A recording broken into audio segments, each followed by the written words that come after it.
Bliss and Grit is an entirely listener-supported show. Supporting us is also designed to support you through keeping the episodes rolling, but also through rewards for your donation, like a getting started guide, a private forum, and downloadable meditations.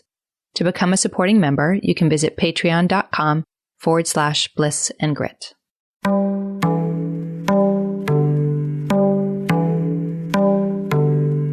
Hello, beautifuls. You are listening to Bliss and Grit. I'm Brooke Thomas, and I'll be joined soon by my dear friend and co-host, Vanessa Scotto, and our special guest today, Matt Kahn. On the show, we're talking about being on the embodied spiritual path, and what does that actually mean? What is a real evolution of our lives? How do we ultimately embrace everything, all the beauty and crazy, the joys and the messes, the bliss and the grit that is a human life? If you follow our show, you know that we must have been flipping out to do this interview, and we were. Matt Kahn's teachings are very near and dear to our hearts and have made a tremendous difference to both of us on our paths.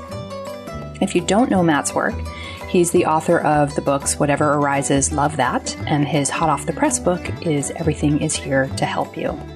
He's also well known for his abundant YouTube channel filled with video excerpts from the numerous retreats and events that he holds every year. Matt's a rare breed. As a spiritual teacher, I would describe him as like energy healer, empath, nondual, yet at the same time mystic, and pragmatic and grounded, and yet also unafraid to talk about interdimensional things. And he teaches directly to the needs of the energetically sensitive souls, or what Vanessa and I call the sensies, what others might call the empath or highly sensitive person.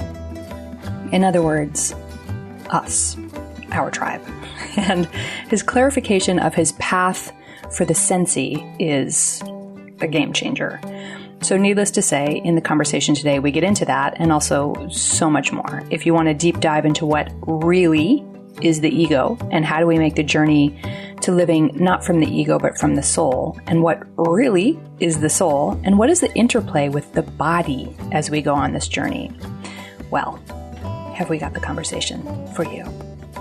If you're enjoying the show, we would be thrilled if you left a review on iTunes or our Facebook page. You can also go over to the website blissandgrit.com and subscribe. We put out a weekly Friday digest. Or you can become a supporting member, as you heard at the beginning, at patreon.com/bliss and grit.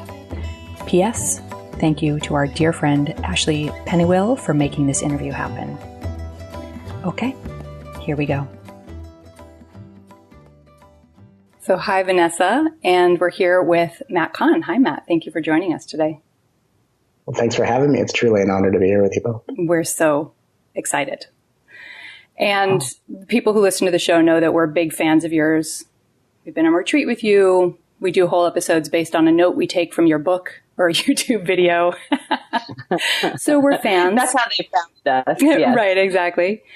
And, you know, one of the things that's unique about you, we talk with teachers, and usually we're talking with teachers who are kind of pretty solidly in the non-dual camp. And one of the things that's really unique about you is that you're very much a non-dual teacher, but you're also bringing in the mystical. And I would say you're also incredibly practical and just here and really grounded. So all of those things come together in a way where your teachings just have a great deal of freshness and clarity.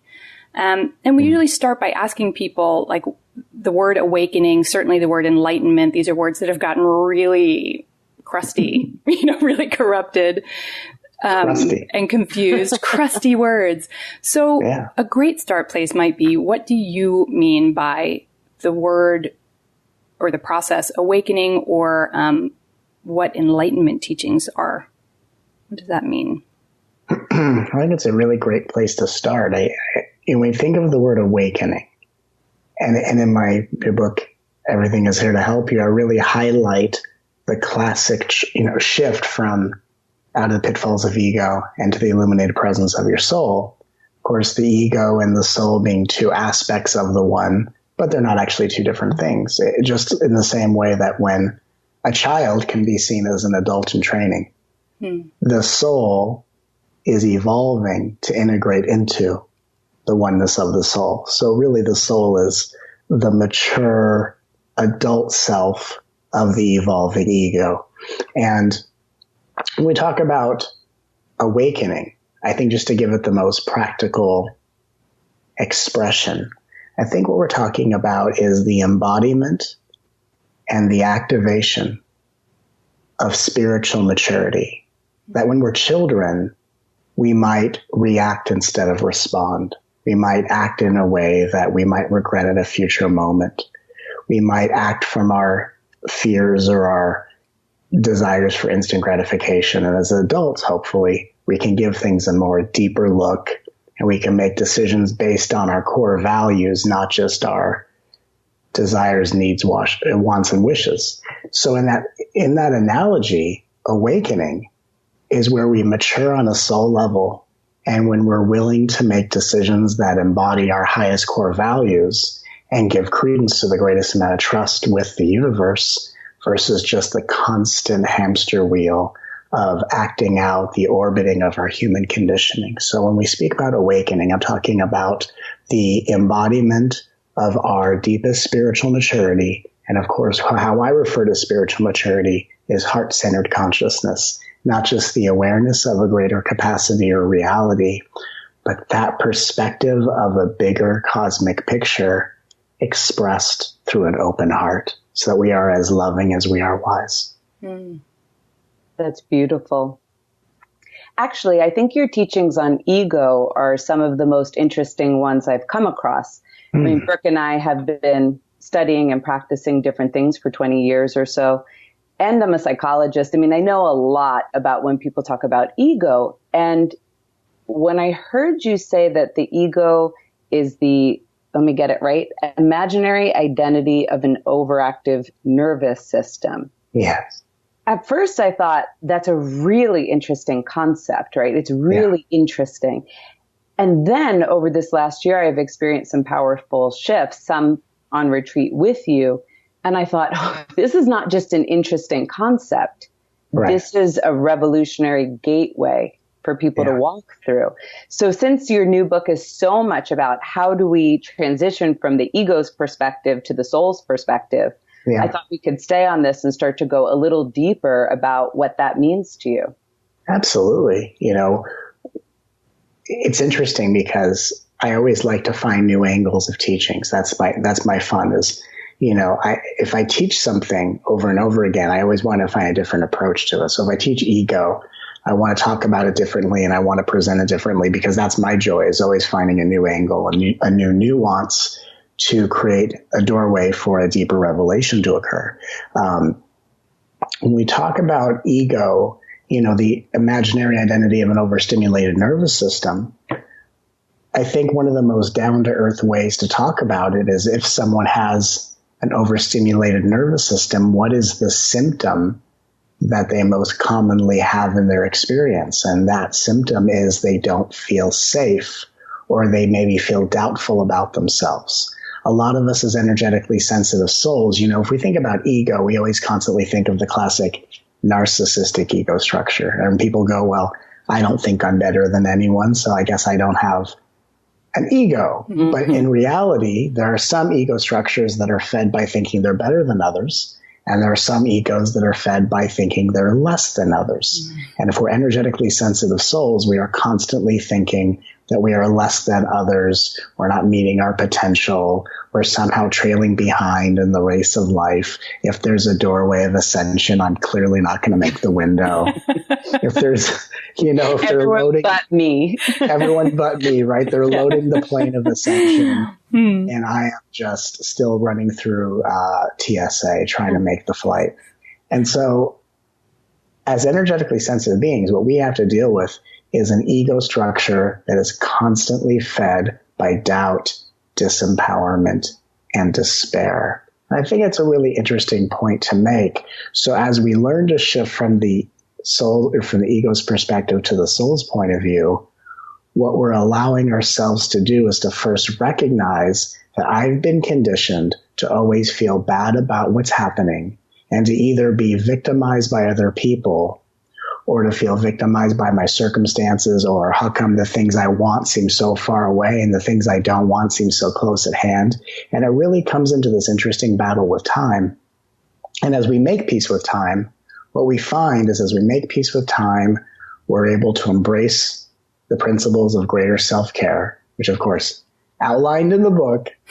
And as we learn to care for ourselves, and as we learn to introduce to the subconscious mind that caring for ourselves and feeling good about ourselves is familiar and not foreign, we unhook from an ego structure that is fed by feeling bad, and we give ourselves permission to attract things that are safe enough for us to feel good. So I think if we boil it all down, the process of awakening for an energetically sensitive soul is retraining the subconscious mind to allow feeling good to feel safe and worthy instead of something that makes us feel displaced, doubtful, or unsafe in the world around us. So it's getting comfortable with and feeling safe with feeling good. That to me is more core of what needs to happen on the awakening journey than half of the realizations that give rise to something called awakening. I mean, that's what's so interesting is there are these big realizations of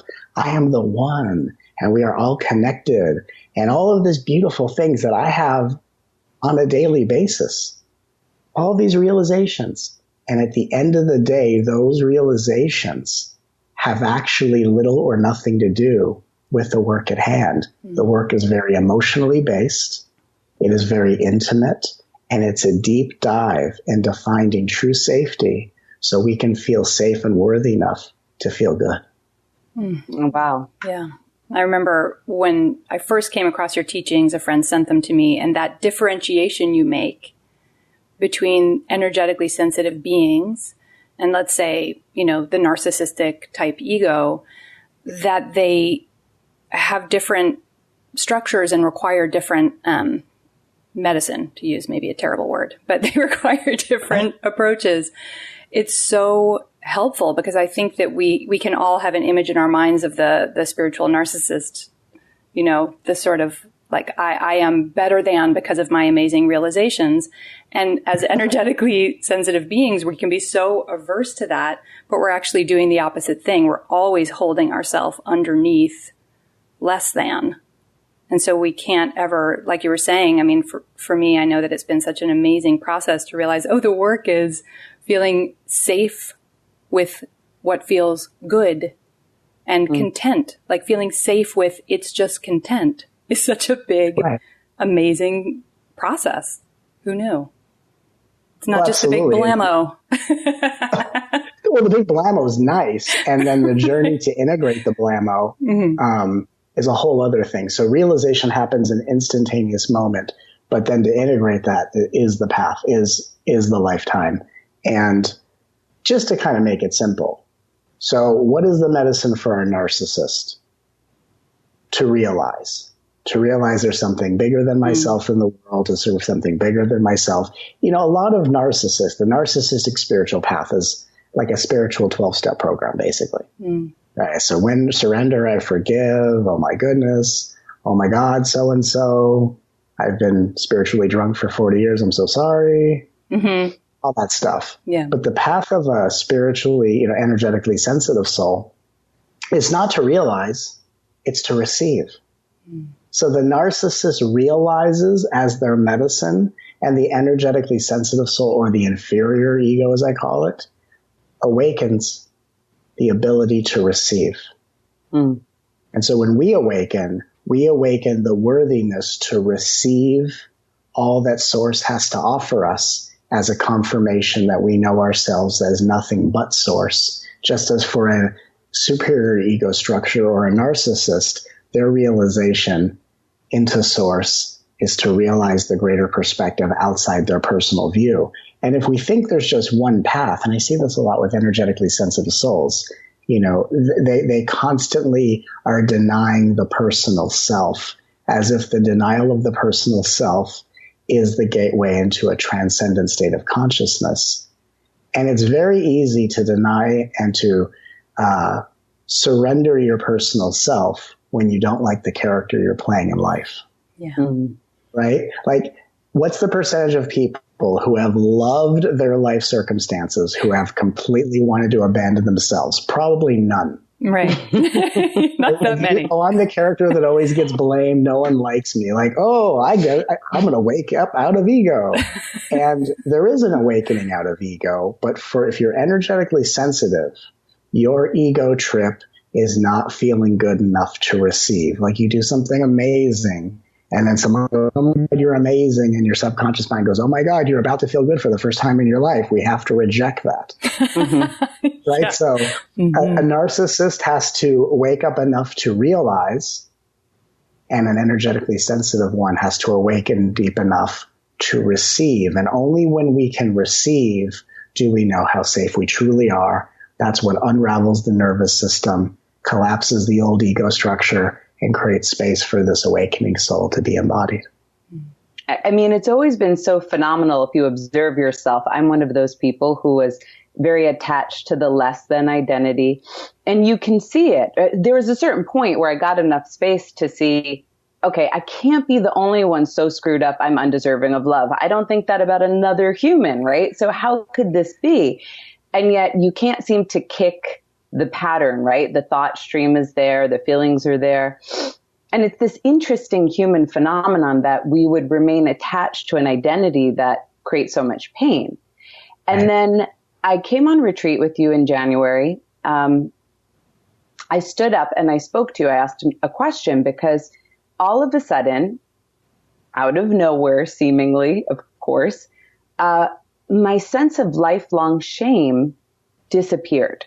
Right. And it was like physically palpable, as if, you know, I'm a woman. I always have like a bag with me, a pocketbook over my shoulder. And if I forget to bring it out, I'm kind of like, wait, where's my bag? It felt like that. Like, where's this thing that's always with me? And I went up and I spoke to you about it. And I said, will this come back? Right? Is this just one of those lovely blamos? And then I go back to feeling a certain way, but I know I can. And you said, there's no reason to expect that, which was lovely, because as much as sometimes I think we can seek a fast resolution to our problems, I think we can also believe everything is going to be slow and hard work, and it's going to take a lot of effort. And you know what? It didn't come back. It didn't come back. Amazing. And it got me thinking. It's really opened up some new levels of understanding for me. So last time when I was on retreat with you in April, you were talking about how the ego can only see through polarity. That sort of the way that the ego works is very binary. And it just blew my mind open because, I mean, this may be my spin on it, but I'm like, the ego is dualism. And through that lens, you're seeing a dualistic reality. And it's only when you can see through the eyes of the soul or experience through the heart, do you recognize that this is not a world that's only defined by good, bad, right, wrong, blame, judgment, and shame.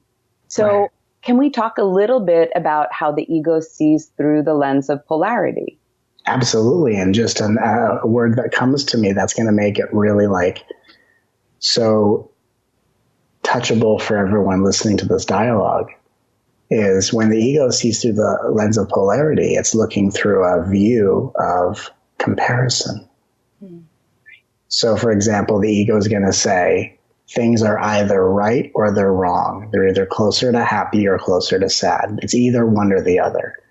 And just to give a personal story to kind of make, you know, to help elucidate this and unpack it for everyone listening so we can, you know, as we're listening to this dialogue, people can have a direct experience of it.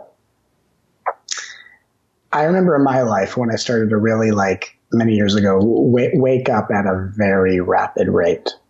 And all I would do was just literally listen to my own inner channeling, and I would take myself through the process. And by taking myself through the process, I would learn how to take other people through the process. And at the same time, I don't have a concrete written out process because every day it changes. Because there's so many different dimensional ways of looking at all this. But I remember once I had this very interesting contemplation of myself. And I did this deconstructive contemplation where I would see something and I would let there be a conclusion. I don't use the word judgment. I always say conclusion. Just seems nicer, right? But judgment, right? So pleasant. A conclusion about something. I think like a judgment is like the intensity of your belief in a conclusion, right? They're their conclusions. And if you really believe in the conclusion, then we have a judgment. So I'd make a conclusion about something like, I'm happy. And then I would ask myself, compared to what? And I would realize that my sense of happiness were that all of the things that I would define as sadness were absent. So I must be happy because all the things defining my sadness aren't here right now. Or I'm feeling sad compared to what? Compared to a couple of days ago when the things that are making me sad weren't there. And I would realize, because people, you hear so often, your external reality doesn't define you, right? You hear that all the time. Oh yeah, I'm not defined by these things. And people can even make these grandstand statements. I'm not defined by my life. And then when they're done, they go back to being defined by their life, right? Right. Yes. Right. Right. There is no personal self, says the personal self, right? Mm-hmm. Right. And again, we all have to pass through these stages. So there's no judgment, of course, but it's so funny, especially on the non-dual path. It can create some very slippery, tricky business. I call it the invisible ego, right? The ego that says there's no ego, which is its own bag of tricks. But if we think of comparison, so if I had no sense of sadness, what is the real meaning of happiness? Or could happiness just be the way things are with nothing to interrupt it? Mm-hmm. So like even in this moment, if there was nothing to compare, there would be nothing to conclude. And if there was nothing to conclude, then life in itself is just open and flowing, and one thing leads to the next. And we don't need to pause the movie to make a conclusion about it. We just watch it. That's powerful stuff. Thank you. Yeah. You're welcome. And sorry, this is the trouble with the three-person talk, right? Right. Adversity, so you touch on that there because a lot of times we're making conclusions about our adversity, which kind of holds it in place because then we're saying the problem is here, this is the issue. I actually have a quote here from your book, if you don't mind. Ooh, please. So you write, since the gifts of adversity through each stage of our journey exclusively benefit the consciousness within us, only the soul can embrace such a process. And it gets back to what we were talking about in the beginning, ego versus soul, because I think I have watched in spiritual circles in myself for sure, and in others, the way that the ego can try to go on this journey, as we were talking about a little bit. Like all the time. Right. And so I guess maybe diving a little bit more deeply into only the soul can, benefit. It's only benefiting the consciousness within us, the adversity. Can we take a tour of that a little bit more closely? Absolutely. So, every outcome that happens in life is guaranteed to create some sort of change, but it can only change you for the better. And it's only changing the evolution of consciousness, because consciousness goes from its dormancy or unconsciousness into greater expansions of consciousness. So everything is trying to help evolution evolve. Just like when you're a kid, everything that happens is to help you grow. But the only thing that's growing in us and elevating and expanding is unconsciousness. So we could say the ego seeks, but only the soul receives. So the ego is the one that's working hard, going towards the goal, but the only one that actually receives the benefit is the evolving soul within us. Yeah. So it's kind of like the ego is just the sock puppet that the hand wears. The hand is going to benefit from the journey, and the sock puppet is going to be the commentary about it. Something else I was thinking about recently, and it's kind of like a new way of looking at it. So it's like, I'm going to share this with you for the first time ever. Oh my God, a fresh new perspective on the ego. But I was thinking about this. And, I've said ego is this imaginary identity of an overstimulated nervous system and all these different things. And I started thinking about this, and I thought, what if the ego is a series of unconscious habits happening within the consciousness of divine perfection. And that really what the ego is are the reasons, the judgments, the conclusions that justify us constantly acting out these unconscious habits. And the difference between an everyday ego, a garden variety ego, and a slippery spiritual ego is that a spiritual ego just has spiritual reasons to justify their unconscious habits. And that blew my mind when I thought about it. Yeah, that blows my mind too. And it makes it so much lighter. It just makes it so much lighter and more compassionate too, that you can't hook into it in a shame blame way. It diffuses the shame blame. Like in the beginning, right? In everyday life, like, oh my God, I do these unconscious things that are self-destructive and not caring for my body. I put ingredients that create inflammation, and I put things in my body that perpetuate addiction, or all these different things that we do, or I, judge the people that I think are judging me, all these things. And maybe the person's reason is, well, because I wasn't loved by my family, or I felt abandoned by my childhood, which are all serious things that require healing. Then on the spiritual journey, people tend to do the same exact things. And all they do is they exchange their human reasons for spiritual reasons, but the actions stay the same. So from my perspective, vibrationally, when I'm working with people at retreats individually, I can scan when I'm working. I don't do this all the time because, who wants to live like that? But I scan when I'm working, and so I'm working with someone, and I can actually scan and feel vibrationally where they're at, which is like a progress report of the average choices being made. And I can then look at the subconscious mind. I go, I know exactly the reasons they used to make those choices. And I do that to help people, of course. But imagine being someone who has had a bunch of spiritual realizations and has gone through great expansion.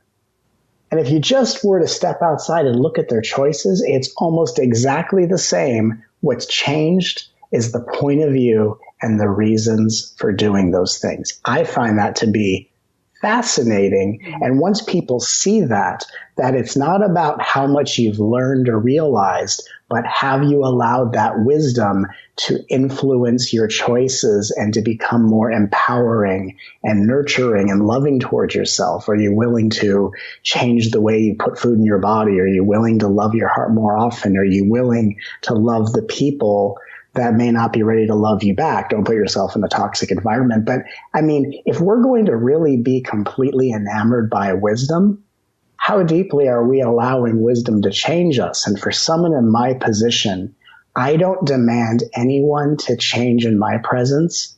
I'm the one that changes the deepest, and I lead by example. And for me, that's why and how I'm able to transmit this vibrationally, instead of trying to walk around convincing people one by one that I'm just here to know exactly what is so, lead by example, and in my presence, it's all loving, it's all permission, and people can embrace it as deeply as they want. And I'm just here to love people through their own process. But there's a magic in that allows something deep to wake up nearly instantaneously. It's true. We've experienced it. And it's worth pointing to how innocent this all is, which is something you speak about a lot, because, the fact is we're just in some measure of pain or discomfort, right? And we all just want that to stop. And we do the best we can with the conditioning we have, with the nervous systems we have, to figure out how to make it stop. And I think what becomes interesting when I've been on retreat with you and then spoken to people after is one of the next questions comes, how do I tell when I'm moving from an ego perspective versus when I'm moving from a soul perspective? They have a decision to make.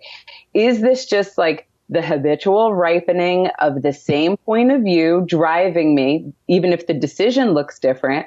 Like, you ever date someone and you think, finally, I'm not dating someone like my dad. And then you're like, I did it again. They just looked a little different. So they're wondering, how can I tell when I'm yet again moving from ego versus when I may have shifted into a different dimension of reality and I can actually begin to see through the eyes of the soul? Absolutely. I think the easiest measuring stick, the first indication is looking at our relationship with our external reality and, of course, our own inner reality. So the measurement of how deeply I'm moving out of ego and into the soul is the way I treat myself becoming nicer, and is the way I'm treating other people becoming nicer. Of course, when you fully wake up, the circle becomes complete, and other people are going to be as nice to you as you are to them. But at the same time, everyone's going through their own journey as well. So you can't always define it by, oh, someone was mean to me. Oh my God, let me look within and hate myself with spiritual reasons. Right. The measure is not evolved enough. What's that? Yeah, you're spiritually not evolved enough. You don't forgive enough. These are all sorts of things I hear from people all day long. Right. The benchmark is, are you safe enough to be nice, pleasant, and polite to yourself and others? Are you safe enough to give a you-know-what about people, whether they give a you-know-what about you? It doesn't mean be someone's doormat and punching bag, but what is your most common response to other people? Here's a simple measuring stick or a litmus test. Have you woken up each morning and decided how you are going to respond to others before they can respond to you? Like, I wake up in the morning and I go, I've decided I'm going to be the most polite person anyone's ever met. And in my personal life as a child, I realized this, that instead of waiting to be validated by other people, what I found is what feels really good in my body is just to be more polite to anyone than they are to me. It was my first spiritual practice as a kid, just finding the joy of being polite. And when I was around people that weren't polite, it was really difficult for me to make it about me when I was so focused on giving the gift of politeness. And I think there's a really deep spiritual wisdom in that. There's a really deep practice in that, where when we really wake up, what we look at is not how people are treating me. We don't want to ignore that. But what we want to define reality by is, how am I responding to my own emotional reactions? How am I responding to my most negative thought processes? Not whether I have negative thoughts or I still have reactions, because that's the whole spiritual illusion is, I think that if I was awake, I wouldn't have thoughts and I wouldn't have reactions. The problem with that belief is that most of the thoughts and reactions we have are reflections of what is still active in the collective unconsciousness. So they're not our thoughts and our reactions, it's just us feeling where the planet is. So it's not a matter of if you have thoughts or reactions, it's what's my relationship with a negative thought, with a reaction. Do I punish myself spiritually and I don't give myself a gold star because I didn't do the right thing and I didn't get a gold medal in the spiritual academic, decathlon or whatever? I didn't win the spiritual Olympics. Or are we willing to give ourselves the space and the capacity to be intimate with our mind, to be loving towards our heart? And the first measurement of enlightened existence, let's call it, even that word is very crusty. Enlightenment is such a weird word. It's a weird. Anytime someone is insisting to be enlightened, it's the most unenlightened thing you've ever seen in your life. Usually, yeah. And if you meet with someone who's truly enlightened and they say, "Are you enlightened?" they probably will just start laughing, because it's the weirdest. It's the weird, like if I'm in line at the grocery store and it says that I can only get in this line if I have 12 items or less, and I have 14. Do I get to say, well, I'm enlightened, so I get to bring my extra shit? Like, what's the street value for this? It's a weird, you know what I mean? What's the prize? Yeah, what's the prize? It's a very strange thing. But I think if we really boil it down to how easily is it for me to be nice to my mind and my heart?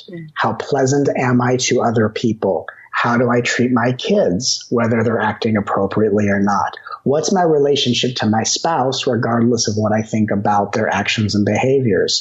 How do I view the world, no matter how silly or insane it seems to be? So when we turn inward truly, what we're looking as the first way of measuring where we're at in this whole awakening process, it's what is my relationship and response to myself first and foremost. And from that journey of self-love and healing that is required, everything transforms from the inside out. You've also been, I think, really a masterful teacher on where this gets misinterpreted and utilized in a codependent way. And I think that the spiritually sensitive people, the empaths, the sensies, as Vanessa and I call them, we can really, the sensies. Good, right? We can live our entire lives every moment from codependency. So just a little discernment around that decision. I'm going to be, the most polite, and the difference between that and constantly running around caretaking. Because I've heard you give very masterful talks on codependency that have helped me tremendously. So I know that that's not what you're advocating. Well, of course. And I think the problem is that, okay, so through all of us, we're all brought together to help each other up-level, heal, and evolve. And if there is healing work to be done, life's going to do everything it can do to bring to your attention as often as possible whatever core wound still remains. So if we as sensies, which I love that word, we as sensies, as I like to say, never, but it's a great word. I like that. Definitely take it. Run with that one. It's all good. I think it's great. If we act in a way and someone else has a negative reaction, the first instinct is we did something wrong. Mm-hmm. Right? The idea of you triggered someone and you didn't do anything to cause it, like most energetically sensitive souls would want to have that kind of confidence, but are completely freaked out thinking, oh, but what if I'm overlooking something? What if I'm not looking at myself? So I think part of the insecure loop is I can't not assume that I've done something wrong. Correct. Right. And then, of course, someone who's being triggered because there's a deep wound in them to be healed is responding and maybe not aware of the deep wound inside of them. Then we need to caretake, get back to being popular with them, and then we get let off the hook kind of a thing. And I think part of the problem is that energetically sensitive souls respect the divinity of other people's souls, but that doesn't mean that their current level of consciousness is operating in a way that is as conscious and honorable as the way many energetically sensitive souls like to communicate, right? So I think that we have to know ourselves so well to know that we mean no harm. We are just being ourselves. Now, a very clear, conscious soul would react to something you've said and would say, wow, what you just said really triggered me. Thank you for reminding me of the core wound that still exists inside of me. Thank you so much. That's quite a talent you have there. Right? And that's a way of acknowledging, wow, you brought something up in me. That's my stuff. Right? It belongs to the one who reacts, not the one who feels, the one who reacts. But what we have in this world is someone's core wound gets triggered and they blame it on the one that's just trying to help them heal it. Mm-hmm. And so as energetically sensitive souls, we learn that we don't have to blame ourselves for the reactions of others.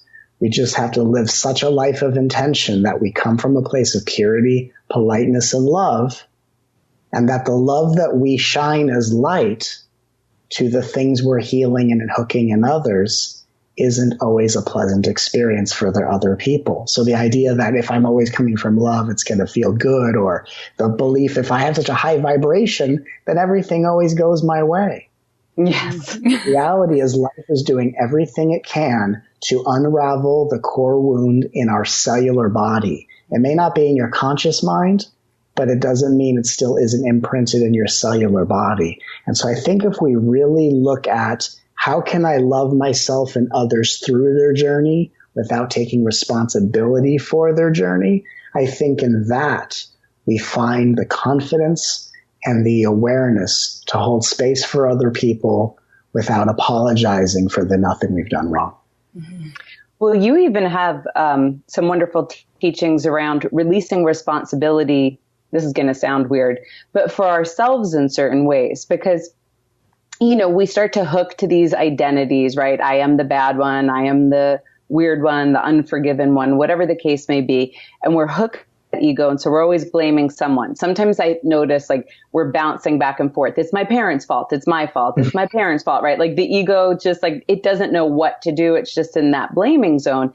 So I think when you start to talk about conditioning, I mean, you've said before that 0% of things are really just our problem, right? Right. And we can start to look at language. I had a real opening listening to you talk about language on the retreat, because you were saying you were taught how to see the world, from the moment you open your eyes. Yeah. People, through the use of language, they're teaching you how to think about yourself, feel about yourself, think about love, feel about love, think about them, think about the world.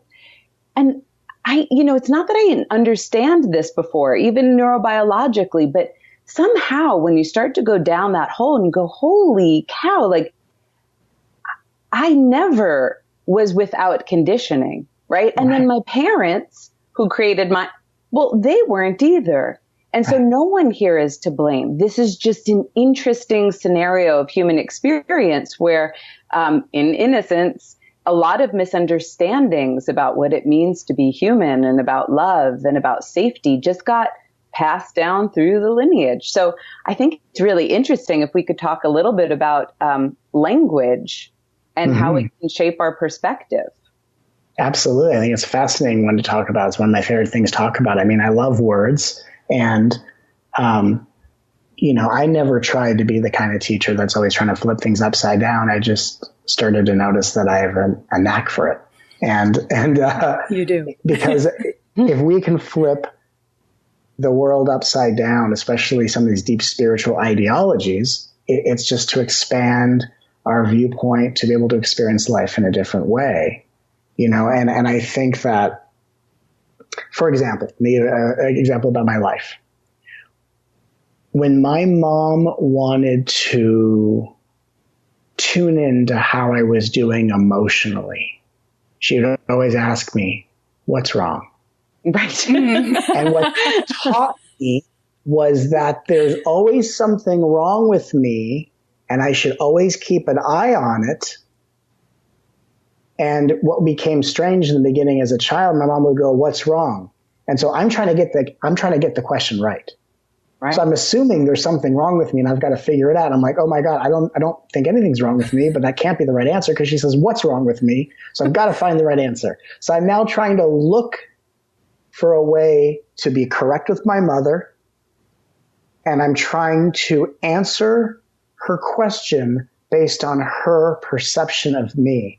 And in her perception, if I'm too quiet, there must be something wrong.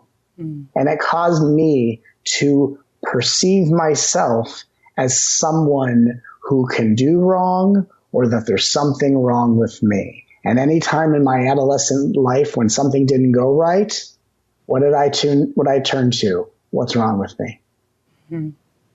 And so it's the words. And again, I don't say this so that we all get freaked out about, oh my God, words. And, it's just a matter of words come down to your subconscious mind has two categories. It has a familiar category and it has a foreign category. And whatever fits the familiar and the foreign is that combination is called human conditioning. So if it was foreign for you to feel perfect and familiar to feel like something's wrong with you, you're going to manifest the experiences that are bringing your attention to what's on the familiar and what's on the foreign. When we wake up into self-realization, we start co-creating. And people hear that term all the time. Like, what are you co-creating? You're co-creating a new subconscious mind. And through intentional living, through self-love, through spiritual evolution, we are consciously deciding not what our ancestors were familiar and foreign with, but what are we wanting to be familiar and foreign with? Like, hey, I've lived for 40 years with fear being familiar and safety being foreign. And I would like to publicly say that I'm not a fan of that combination. Yeah. So what I'm going to do, right? No 5-star Yelp reviews for that. Yeah. So what I'm going to do is I'm going to rewrite my subconscious mind as the consciousness within all of this so I can shift my subconscious imprinting. And then my cellular body is going to say, wait, there's different things familiar, different things that are foreign. So all the cellular memories that lived by the old combination instantly get cleared out. And I begin to attract things that confirm the new combination I prefer. So when we are waking up to freedom or liberation, we are becoming so liberated that we are deciding how our subconscious mind is encoded, not just trying to be in the utmost peace with the unconscious way it's been created, passed down from lineage to lineage to lineage. So we're breaking the spell of unconsciousness by learning, here's what's familiar, here's what's foreign, and what can I do about it? And of course, that's why I do the work I do. And of course, in this new book, the new book is literally a step-by-step process of all the things and ways and choices you can make to shift that subconscious imprinting and to make love and safety and joy familiar, and to allow all the opposite ones to become more foreign. And that's what allows us to feel confident. That's what takes us through the raising of the vibration and allows us to be truly heart-centered beings, but without all of the dogma and all of the, overused processes. Just how do we co-create a different subconscious mind? Because your subconscious mind then becomes a projection of the world in view. So we're literally just at the forefront of learning our co-creative abilities. And one by one, we are all deciding the world we wish to live in by the ways in which we approach and embrace our subconscious mind. I'm so glad you brought that all up. I mean, first of all, that it's not picturing a Lamborghini and getting a Lamborghini, the co-creation story, right? Like that kind of, that's what co-creation is like, bling, I can have this. And, I'm somebody historically, I didn't realize until in the last year that I was I suffer, therefore I am person, and your teachings have been so helpful. And also, being on retreat with you, being in the presence, like you were saying, of somebody who can hold that energetically, maybe hold is the wrong word, be that, and to feel like it's okay. Joy, contentment, just basic good is okay, and to see, wow, that was in the foreign category. Right. And there's an option. And so, just to bring up something that went on with me, and I know that this comes up for a lot of our listeners too. I think for me, it was a mistaken idea, had some big realizations, and I went into the lost in space place and started losing my body, couldn't use my limbs so much for a while. It was a weird time. Oh, yeah. Definitely, I called it my emptiness bed rest phase. And I think it was an unconscious, first of all, the identification unconsciously with suffering had to create, and I also have a lot of body history. And so I think there was a belief system operating or an ego conditioning operating that put me into realization means I'm going to be no thing, right? And there are plenty of spiritual stories about that. And yet at the same time, so I can see that there was this funny story operating, but at the same time, you have spoken about the body, I think, so eloquently, and that it is what's on the journey too. And you're even talking about clearing cellular memory. Oh, yeah. Is there, and I've had many listeners and clients come to me and say, because I think sensies have a lot of body stories sometimes, is there a risk? Is there a risk on this path that I'm going to get really sick, become lost in space, break down? I look at some spiritual teachers and they're also sick all the time, and you are really physically hardy. You're the opposite. I mean, when we were on retreat with you, you taught for 9 hours, and then Vanessa and I passed you and you're going to the gym. And I was like, oh my God. I know, right? So and actually we have a quote here too from you. When your ego deteriorates, it can deteriorate your body, but we can unravel it without it leading to physical deterioration. So I just wanted to touch on that because it's a personal interest for me, and I get to have you here, but I know it is for our listeners. Last retreat, you said something about dormant viruses coming with awakening, and I was raising my hand, and it's time for my question. And We have so to know. let's bring the body in. But I'm a body therapist. That's my main. You really? My well, main that's work. awesome. Yeah. I mean, here's the thing. In the last few years, I've really come back into my body. And again, it wasn't like I didn't want to be in the body. Like, I've heard all these like nondual, like snazzy statement. I'm not the body. And here's the thing. I only knew my path from my intuitive connection. And then I started working with people on all these different paths. And I had no idea what I was talking about, to be honest. I had to piece it all together. And then I finally figured it out and I went, oh, I see how it is. So let's just talk earlier talked about you were the personal self, and then you went into transpersonal land, which is I can't feel my body and all that kind of stuff. So that shift, so you got taken out of small self and got blasted into bigness. So I call that contrast, right? Like compared to how you've experienced your life before, this is now totally different. Now you don't stay that way. And I think a lot of people think, oh God, I have to stay like this. And then the ego's job is try to keep them lost in space and ungrounded, all that kind of stuff. So I've come back to my body once I realized I wasn't really in a body. And now all of a sudden I have this great desire to care for my body.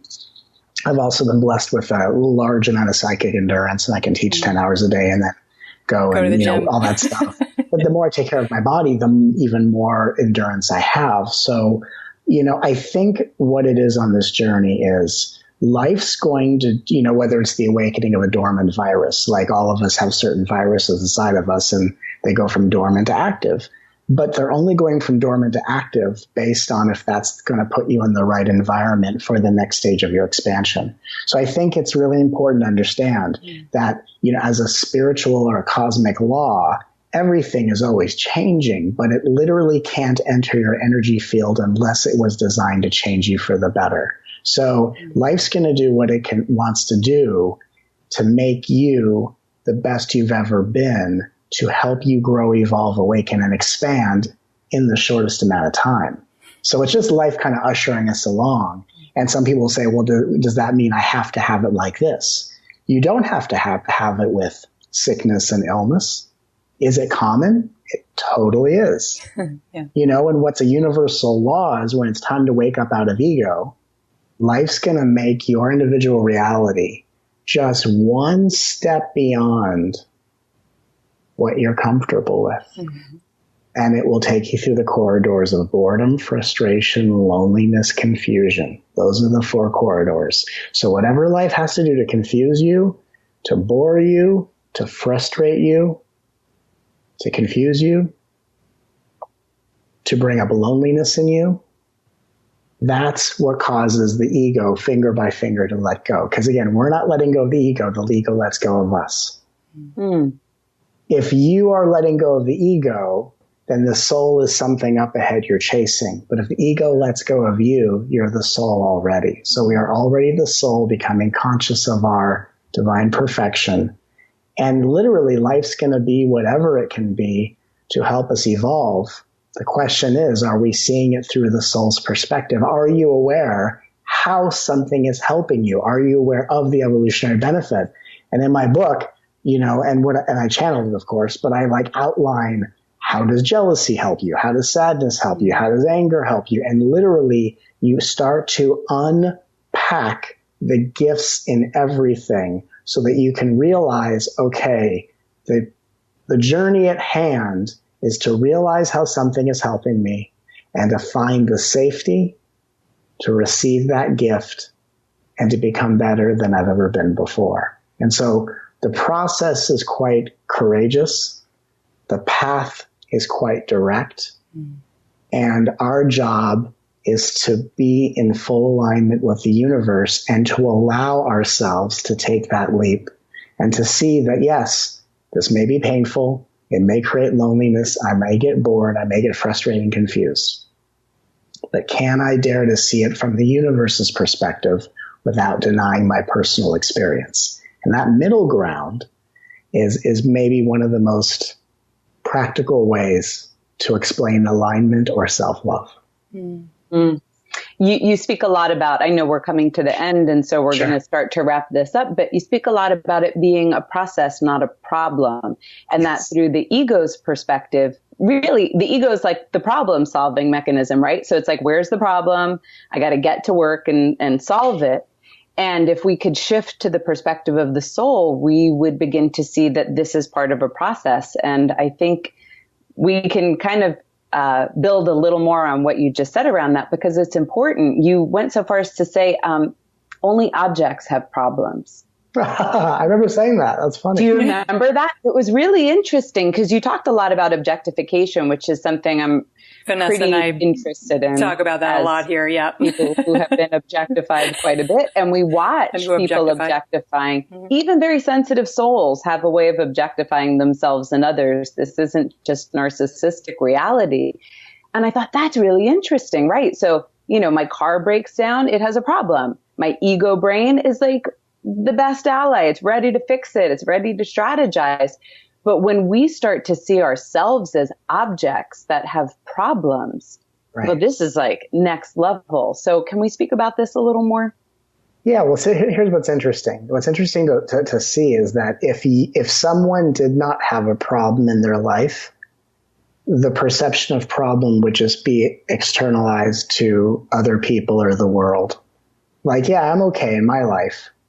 But what about this president, or what about this unconscious people, right? So it gets deferred. It gets projected outward. So in the same way, so again, the ego either has a personal problem or it has a personal problem with another. That's the basic strategy. And it goes back and forth between problem with someone else, problem with no one else, right? And it goes back and forth. But when we awaken from the soul's perspective, everything that once was a problem is a process. So yeah, I could see it as a problem that life isn't the way I want it to be, but I accept that this is a process and life is doing everything to help me address my core wound and to unravel my conditioning and to awaken and be brighter than ever before. Wow, I'm in a process. And then you see someone else acting ridiculously. Wow, check out that process over there. Right. Makes it feel a lot different. Yeah. Right? Mm-hmm. I mean, it's a hilarious thing. So ego is the identifier of problem. The soul is the recognizer of process. And the difference between problem and process is how often we take the times to love and cherish and adore ourselves the way the universe always does. I like to say that we perceive ourselves as distant and separate from the divine as we are willing or unwilling to care for ourselves. So the less we care for ourselves, the farther away the divine seems. The more we focus on loving ourselves, the more one we are with that which is already awake within us. And when we are in an unconscious reality, we are perceiving problem with self or another. And when we are totally aligned, the things we saw as problems are really just processes. So if someone's mean to me, wow, look at the process that person's in. And if that's not an environment that is serving my needs, wow, I'm now in the process of moving. I didn't realize that. They have a process and I have a process. And everyone has a process and no one has a problem. Because we're letting the story of life unfold one scene at a time, not assuming it's going to go one way or the other. We're just letting the story be told. And that's really the clearest way of perceiving, where we don't have to make conclusions. We can have feelings. Wow, this is not feeling very good. That's okay. But we don't have to make conclusions about life. We don't have to make conclusions about people and others and ourselves. We can just say, wow, I'm in the midst of a process and it doesn't feel good to be in this process. So what do I need right now to better serve myself with the process I'm in? And that caring for ourselves response begins over time to obliterate the reactiveness of ego and bring about the brightness of our soul. You also said something to the effect of the busyness of your mind is a reflection of how unintentionally closed your heart is. And I think, if our listeners didn't get the idea of love and heart yet coming off of you, I think it's so important because, as we,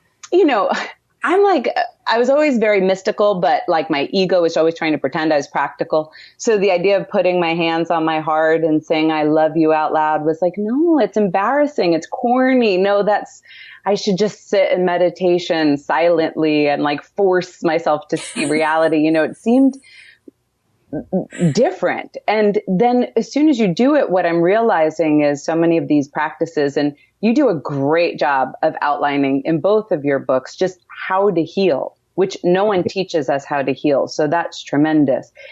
But until I did that, I couldn't understand everything you were saying from the level of soul. So my ego is trying to go, okay, it's a process, not a problem, right? Like, have faith and the universe cares. And like, you know, and it just is like more rhetoric that you're trying to force yourself to believe to create some relief. Right. But as soon as you can shift out of that into the awake soul that's there, it's like, oh, of course. It just qualitatively exists. And it is like, I recognize, I think through listening to you at some point, these dimensions of reality are real. And in one dimension, the language was different. The beliefs were different. It's almost like the rules of the game were different. And in another dimension of reality, it's different yet again. Mm-hmm. And I think that's interesting, one, because we keep trying to communicate cross-dimensionally, not realizing people are in a different dimension. And that's interesting. Like, how do we communicate with others?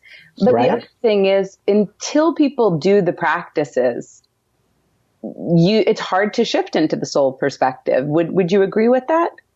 I absolutely would. And so let's just have a fun little metaphor. So if we could go back and relive our childhood, and if we could whisper into our inner child's ear as their future self and give ourselves the best choices to be made that would nullify all the seemingly mistakes we think we've made. If you were able as a child to make far better decisions than you did, would that have allowed you to become an adult faster? Like, could you have made such good decisions that you became a 16-year-old adult? Right. Or you needed to take the journey that you took, and the simple reality is that the choices you make determine how heroic or heartbreaking the journey will be. So in the same way that a child can't make enough good decisions to fast track adulthood to come faster, in the same way in a spiritual journey, we can't make evolution happen any faster, but we can make it feel a whole lot more enjoyable. And that's the reality of spiritual evolution. There are a lot of people promising a lot of things, and God bless them, and whatever they feel like offering and teaching. I look at this field like spiritual teachers are like cab drivers, and we all have our own route. That's great. And I just focus on my route. I pick people up. I take them where they're meant to go. I drop them off. I see them again. I don't. I do. Who knows? I'm just on my route, right? And Matt Kahn, cab driver of the soul. Cab driver of the soul. Next book, by the way, great title. Next book. Actually, I was on a plane, and every time someone asked me what I do for a living, I always give different answers, and I just kind of like being different. And they said, "What do you do?" And I said, "I'm a spiritual architect." And they said, "What does that mean?" I said, "I construct and create relationships." Right. I love it. And it's my funny little answer. Yeah, well, you were telling the truth that time. But I think that it's really time, for people to receive the most direct path. We talk about non-duality. Everyone wants the most direct path, right? Give me the most direct path. Cut my head off. All these ridiculous. We think because our life has been so difficult to this point that our resolution has to be just as difficult, right? Yeah, the only difficult thing is surviving the past. Once you survived your past, then we can start really doing work in a much more progressive way. But I think that the negotiation ego is, Matt, if I do all of this, will it make things speed up? Mm. Reality is, it won't cause things to speed up, but it will certainly become more enjoyable and less agonizing. So it will seem like happiness is speeding up and sadness is withering away. But what's really happening is we're seeing that it's not our journey that makes us feel any which way. Your journey doesn't make you feel any which way. It's our relationship with our perception of reality that causes us to feel heroic versus hurtful. And that's the opportunity of a spiritual evolution, is to say, I'm going to decide and participate in a journey that transforms my psychological thriller of a life and turn it into a musical, a romantic comedy, a Disney animated film, whatever you want it to be. Right? So I think just like when children, you can't tell a child to do the right things and get them to adulthood faster, but you can give them the skills and abilities to drastically increase the quality of their journey. So when we increase the quality of our own emotional journey, whether in the beginning it feels embarrassing or we find shame that comes up or we're too self-conscious of, oh my God, does anyone see me love myself? Right? Heaven forbid. Like, do I still look hot when I do this? I've put my soulmate on my vision board and I want to make sure I look extremely looking people around me. Well, it's on the vision board. Yeah. Well, if it's on the vision board, it's guaranteed that. Right. So, but I think the interesting thing is that we have to get really mature about this and say, look, this is not about trying to hack into the universe like it's some giant computer. Mm-hmm. This is not about trying to fool the system. This is about coming out with our hands up and going, look, everything is just here to help me. I'm going to finally get on board. Life lead the way. It's going to be what it's going to be. I'm just going to care for myself and really give me what no one else has given to me before. And let's see how radically transformative and beautiful life can become. When we're ready for that, that's when all of a sudden everything starts to help us instead of hurt us. That makes me want to cry happy tears. I can't think of a better way to conclude our conversation with you. We are so grateful for you and your teachings. Thank you for doing this work. Likewise, it's been a great, we should do this again. I mean, no, don't anytime. Because we're going to be emailing and then, no, it's wonderful. I mean, we have so many things we can talk about with you, so many curiosities. We had to keep pruning our notes, we're not going to be able to talk to him for 8 hours. Prune the notes. I know, right? Yeah, we didn't want to hold you hostage. It's been wonderful. Thank you. But we're going to look forward to seeing you actually on your book tour. We've already scoped out the dates. We're thinking New York. So for all of our listeners who want to join us for that, because there is something about being in person for an extended period of time with yourself and also, like 300 to 400 other people who are there with open hearts. I mean, y'all can't imagine what that's like. And if I even told an eighth of the kinds of healings that happened the last time I was around you, that masculine, feminine thing, like, I mean, so get the books, but I like to listen to the audio. We usually recommend people get the audio and do the practices, but come join us. Let's all go bask in the presence of love. 'Cause that to me is, gosh, doesn't it all just come back to that? Absolutely. It's such an honor to be able to offer the work I offer. And it's such a joy to be able to use my gifts to show people how miraculous and incredible this journey really is. I mean, everything we hear about the journey is 100% true. It's just we have to get the right combinations in place. And so I like to teach in a way that allows the magic, the miracles, to really open up quite quickly and quite profoundly. If we take the path a certain way, everything opens up in a radically miraculous way. So absolutely come join us in person. And again, an honor to be here with you both and an honor to serve the world alongside you. Thanks, Matt. Thank you so much. Thank you so much for listening to today's show. If you want to discover more of Matt's work, you can go to mattkahn.org. That's Kahn. And some of you may know his previous umbrella, we'll call it, or space, which is truedivinenature.com. And I think that might still be on YouTube if you search True Divine Nature, the channel. The book tour is now on, and you can attend in a city near you, or you can attend the events via a live online ticket. And so this isn't your standard sit at a table and sign books tour. He's going on an event tour. So there are several 1.5 or 2 day immersions around different themes. All that information's at the mattkahn.org events page. And as we mentioned, we plan to attend the September Friday, Saturday in New York titled Transcending Your Patterns. So if you plan on coming, definitely shoot us an email. We're at dear@blissandgrit.com, and we'll plan a New York meetup while we're all there. His book that we were discussing throughout the episode, in which the tour is for, is titled Everything is Here to Help You. The show notes, including any of the resources that we mentioned, including the ones I just mentioned, will live at blissandgrit.com. You'll find it within the Matt Kahn episode. Our member platform is at patreon.com/blissandgrit. You can donate to support the show, keep it ad-free, let us keep giving it as a free gift, and also get rewards, get some support. So we have a private member forum, we have a getting started guide, and we have some downloadable meditations. Of course, we're also on Instagram and Facebook. We send out a Friday digest. There's all kinds of goodies. And we are oh so grateful to all of you who are supporting the show, both by donating and interacting with us and just by simply listening. We're grateful for all the reviews you've sent to us and written.